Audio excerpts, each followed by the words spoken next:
Welcome to ఎత్తిగా home kitchen. ఈరోజు blog ఏంటంటే టమాటా వంకాయ కర్రీ చేయబోతున్నాం. ఫస్ట్ టమాటా, ఆనియన్ అండ్ పచ్చిమిర్చి తీసుకొని పక్కకు పెట్టుకొని, ఆ తర్వాత వంకాయలో కట్ చేసి పెట్టుకోండి. పచ్చిమిర్చిలో కట్ చేసుకోండి. పచ్చిమిర్చి పక్కకు పెట్టుకొని ఇప్పుడు ఆనియన్స్ కట్ చేసుకోండి.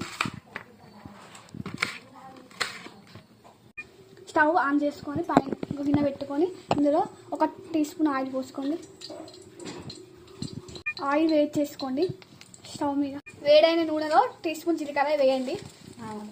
ఆవాలు టీ స్పూన్ ఆవాలు, పచ్చిమిర్చి, ఉల్లిగడ్డ వేయండి. అది గోలియండి, కలబెట్టుకోండి. ఇప్పుడు టమాటాలు కట్ చేసుకోండి. టమాటా వంకాయ కావాలి, టమాటా కట్ చేసుకోవాలి. మనకి ఎన్ని కావాలంటే అన్ని కట్ చేసుకోవాలి. సరిపోయాని వేసుకుంటాను, మీరు కూడా సరిపోయాని వేసుకోండి. గోలిన పచ్చిమిర్చి, ఉల్లిగడ్డలో అల్లం పేస్ట్ చేసుకోండి. ఇలా కలబెట్టుకోండి. అల్లం పేస్ట్ తీసుకున్న తర్వాత 1 టీ స్పూన్ పసుపు వేసుకోండి. వంకాయలను ఇలా వేసుకోండి. పచ్చిమిర్చి, ఉల్లిగడ్డ గోలాక ఇవి వంకాయలను వేసుకోండి. ఇలా ఒకసారి కలబెట్టుకోవాలి.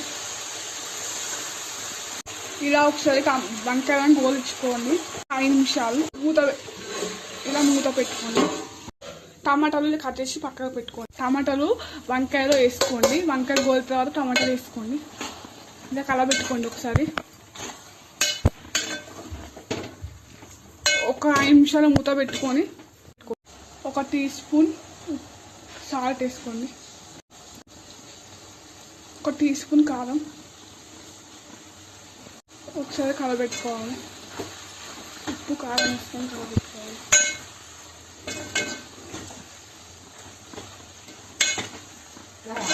ఒకసారి టేస్ట్ ఎలా ఉందో చూసుకోండి. ఉప్పు, కారం సరిపోతే ఏమొస్తుంది, సరిపోతే మళ్ళీ కొంచెం 5 నిమిషాలు మూత పెట్టుకోండి. 1 టీ స్పూన్ మసాలా వేసుకొని స్టవ్ ఆఫ్ చేసుకొని కర్రీ అయిపోయింది. ఇదే వంకాయ టమాటా కర్రీ. మీరు ఇంట్లో ట్రై చేయండి. Bye bye. Thank you so much for